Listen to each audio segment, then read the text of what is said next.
again, I touched a little bit on the idea that this has not been the first step, but I think it is important to understand that regardless if we should hold them accountable or not, this is actually the first time that someone called me outside of my own owner, who does a great job. Exon is the GM of the Cascades, and this is present within our team, like these conversations, this request for feedback.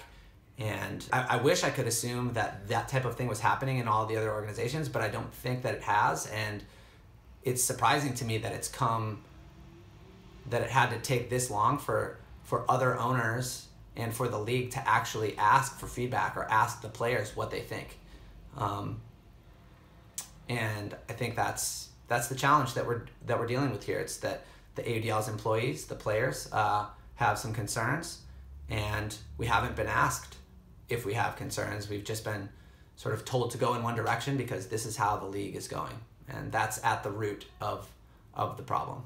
Yeah, I also want to point out that it's pretty factual that there were owners inside the league advocating for a lot more movement and change on gender equity for a long time.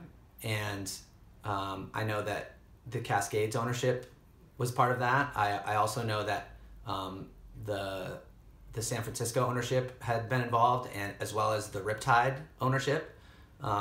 There were owners inside the league advocating for this type of change. And I guess I don't know how that message was received, but I think it's interesting that while this when this is going on, I'd be interested to understand if I would be interested to know if the league is reaching out to those owners who had been advocating for this type of thing and doing this type of work and sponsoring their own mixed showcase games in the name of like putting women on the field and giving equal opportunity. I wonder if the league leadership is reaching out to those organizations and saying, help us make this right. Like, how can we do this? We clearly messed up.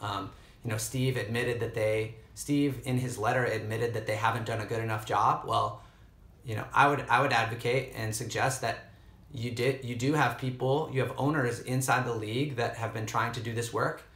I think you should deeply consider talking with them and listening to them and trying to understand why they were advocating for what they were advocating for, and not just try to like check a box and say, okay, we dealt with gender equity, and then keep running a men's showcase league.